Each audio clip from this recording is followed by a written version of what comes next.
honored to be joined by David Hale from ESPN. He and his colleague, also our friend Andrea Adelson, host ACC Inside Access on the ACC Network.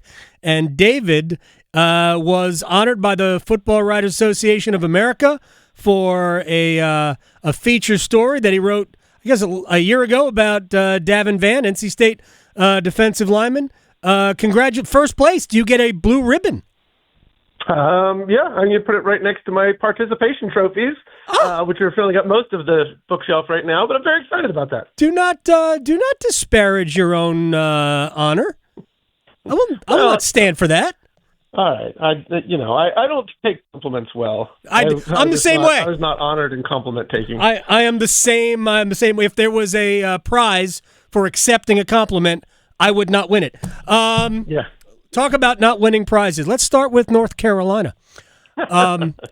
I mean, we could just talk about white high heel boots, which I didn't hate because that's the meme that's going around. But on the football field, is it just fair to say that they don't really have very many good players?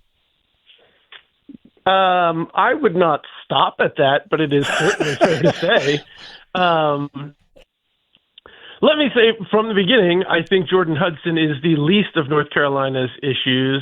It may be indicative of where the other problems stem from, which is decision-making about who to associate himself with made by the head coach. But look, to me, there are a handful of issues here. One is just the larger, we're going to come in and create the 33rd NFL team. Like, it ain't that simple. Right. There's a track record of college guys being bad in the NFL and vice versa. They are the same sport, but not the same business. The second is exactly what you point out. It's not a talented roster. Mm-mm. And look, when you run a bunch of dudes off and you try to turn over your roster in one off season, this is the risk that you run. And everybody kind of pointed to Deion turning around Colorado. Well, yes, but Colorado was a one-win team the year before that. A lot of those guys probably needed to go. And two, he didn't win that many games the next year. He was just better. He won 4. Right. And this is, the thing that's missed in this is 2 years ago, 3 years ago, turning over your roster was different than it was this offseason when you have rev share and everybody's emptying out their coffers for their collective, and schools are much more aware of what is required to retain their best talent.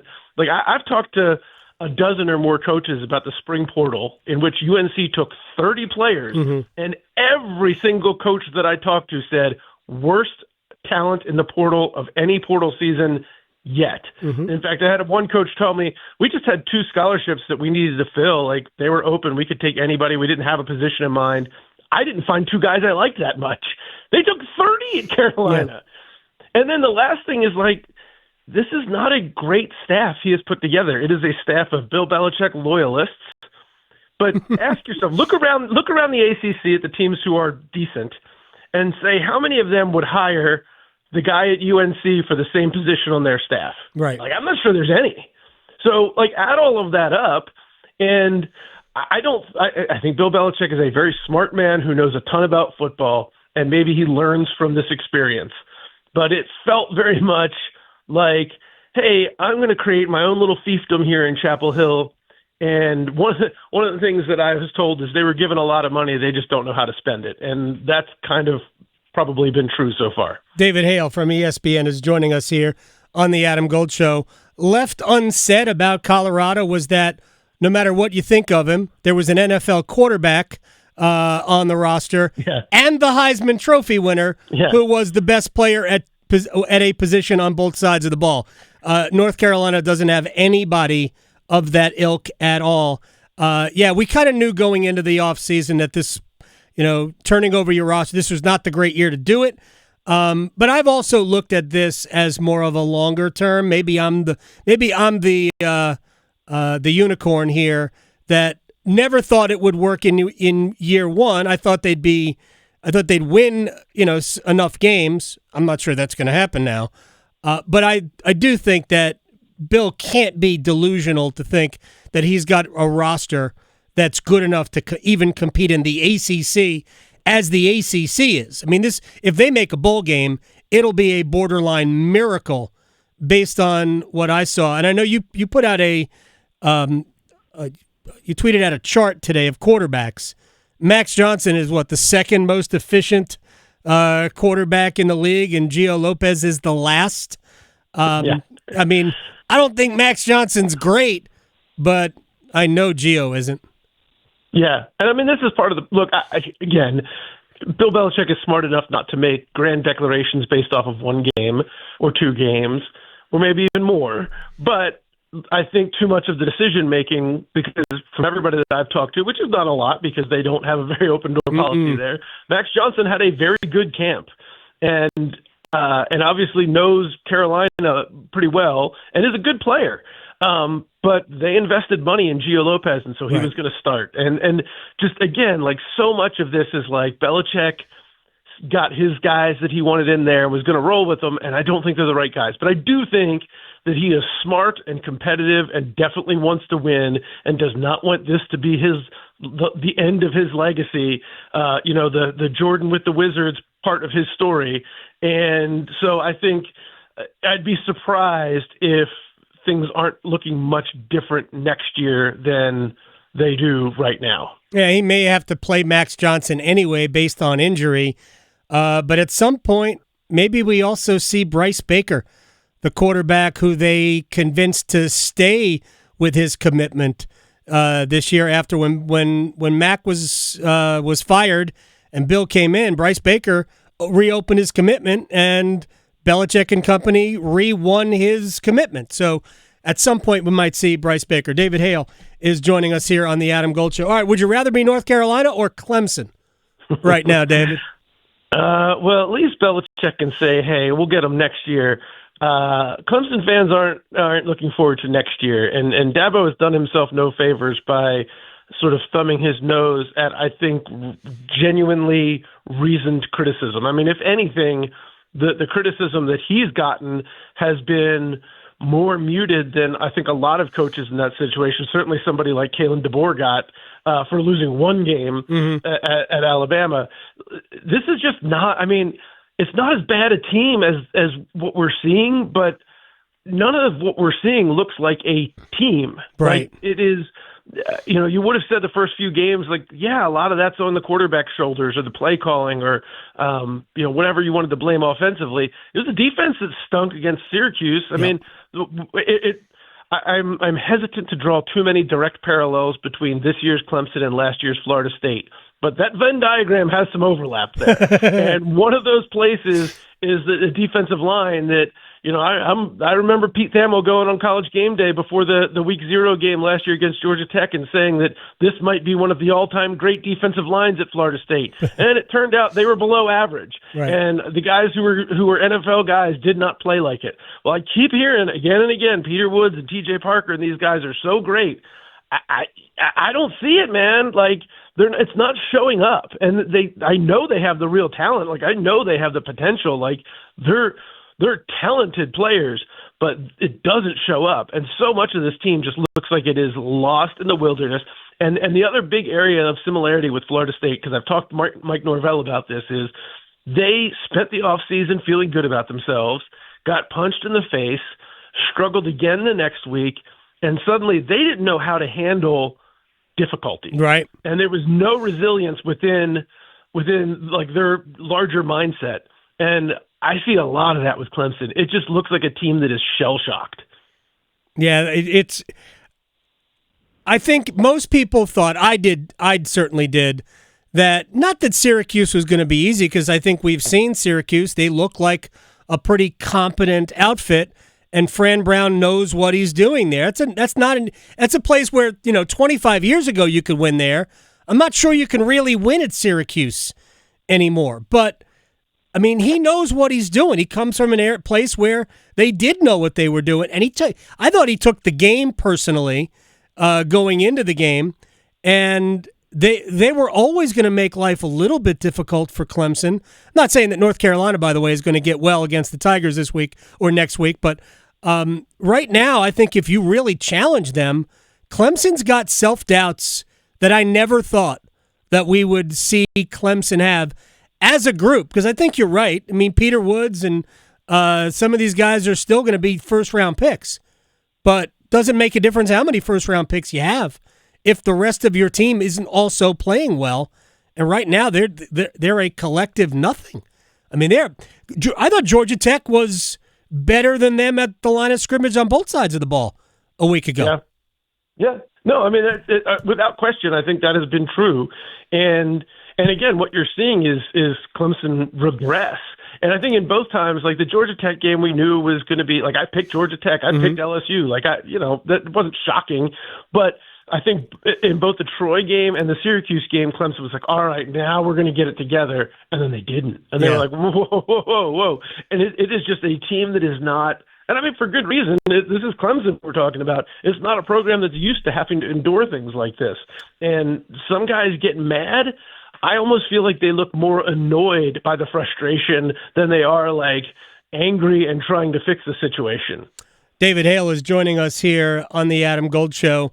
I don't know how much of State Duke you caught. The interception right before the end of the first half was a total game changer for me. Although I thought that would be a competitive game. I thought State would win it, but I thought that would be a competitive game. I thought it would be high scoring. We saw, I think, two really good offenses. State just made a bunch of mistakes. What was your takeaway from that game? Yeah, I mean, it's funny. I talked to Manny Diaz leading into the game and about the 1-2 start there, and he said, oddly enough, I think I feel better about this team than I did at the start of the season, despite our record, because I've seen when we don't kill ourselves what we are capable of. Mm-hmm. And that is a good football team and an offense that can put up points quickly.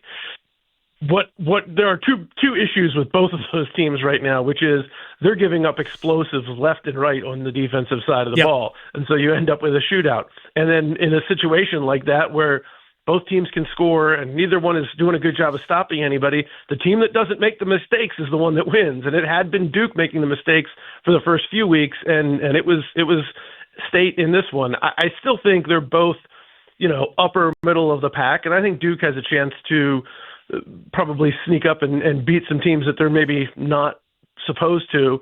But, this is probably ACC every year, but especially this year, there just feels like there is a big, ugly mess of a middle of the pack. And, I mean, look no further than Cal, that we thought was going to be pretty good at 3-0, and lays as big an egg as you will ever see laid at San Diego State, luckily for them, after everybody else had gone to sleep over the weekend. But, I mean, it's just that is indicative of sort of the middle of this ACC pack. I think in any given week, you've got a team that can play with most other pretty good teams, and then the next week go out and look like that. Yeah, well, 1-6 against the Big 12 doesn't bode well for for next year's ACC football kickoff dissertation from Jim Phillips. I'm sorry, Dr. Jim Phillips. But like I go back to this at the beginning of the season when we're lauding, the non-conference schedule that you play, which to me was wholly unnecessary. Because all it does is convince people that you don't play good football, and they're probably right, top to bottom. But you don't have to. The SEC this year had just 3 teams that will play 10 Power 4 games within the course of a season. Just 3. We had 12. Why? Why do this? If Syracuse doesn't play Tennessee, if Syracuse plays Buffalo to start the season and beats them, they're undefeated right now. Why don't we do that? Why do we have to play? Why does Syracuse have to play Tennessee to start the season? I don't get it. Yeah, I mean, I see your point, and it's not an incorrect one. I think there's a few things at play here. One is it's sort of like, the people who are like, well, we don't want to tax the rich. We might be rich one day. Well, yeah, but you're probably not going to be if you're not already. So I think there's a little bit of like this hopeful optimism that if we play Tennessee, maybe we beat them, and if we beat them, then people will finally start taking us seriously as the ACC. And the bottom line is, and look, we got ADs in Charlotte today meeting about scheduling, and whether they're going to go to 9 conference games or 8+2 model, but either way, they're going to play 10 a year to match the SEC, what the SEC has promised to do. There is this sort of understanding that like, playing yourself, playing within the ACC is not doing anything to change the narrative. Now, to your point, the flip side of that is playing outside the ACC is looting the narrative. But the only way that the image of the ACC changes is to not just play those games, but win those games. Part of the issue, I mean, look, Miami played a very good game and beat Notre Dame and beat Florida and beat USF. Those are good non-conference wins. Clemson, as bad as they look, they played a good game against LSU. Florida State changed a conversation by playing Alabama. But those are all games in which those schools were not out-talented. The problem is this league plays way too many Carolina versus TCU, where TCU was clearly the better team, even if Carolina wasn't a train wreck. Syracuse isn't a train wreck, but Tennessee is clearly the better team, a team that took Georgia to the wire a week ago. So it's not just that they're playing these games, it's that it's sort of like the shortest guy in the bar going and challenging the biggest guy to a fight constantly. Like, it's not the fight that's the problem; it's who you're picking it with.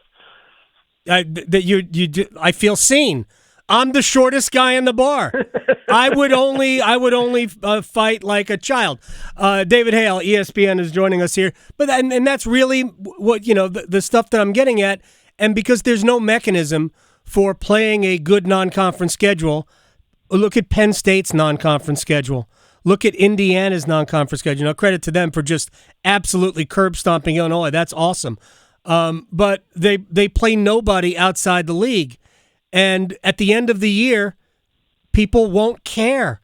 They only care about what your record is. So Syracuse won 10 games last year, right? I mean, that also didn't matter. By the way, at the end, when Miami with 10 wins missed the playoff when they probably shouldn't have, because that was obviously the last loss of the season. But the only thing that they care about, the general public, is what your record is. Nobody goes back, except when they use it conveniently to try to prove a point. But your non-conference schedule doesn't really matter at any point during the season. All right. Is Georgia Tech good enough? We'll close on this, David Hale, because we know Miami and Florida State, by the way, in a week, not this upcoming weekend, but next weekend, they're going to play in prime time, and it's going to be like old time with those two schools, at or near the top of the game. But is Georgia Tech good enough to take advantage of the schedule that is in front of them? They'll be favored in every game, barring injury, until they get to Georgia at the end of the year. Are they good enough to take advantage of it? I think they are. And now, look, I say this because they have been good enough to play with and beat some very good teams under Brent Key. The problem that they've had is they've also played down to an opponent's level way too frequently. I think they've heard that refrain enough that I am a little more dubious that it'll happen again. But this is also like, and Brent Key will be the first to tell you this, we're not the most talented team. Like they're going to be favored the rest of the way because of what they've done so far. But there's going to be games where they're not clearly the more talented team in that game. So yeah, I mean, they have to play their best football, or at least very good football, in order to win those games. They don't get to set the cruise control. And the other thing is exactly what you mentioned, which is staying healthy. Like, it is just hard to watch Haynes King go through a game and not imagine the worst outcome happening. How he survives is sort of beyond me. He's like the Black Knight in Monty Python. He just keeps fighting no matter how many limbs he's lost.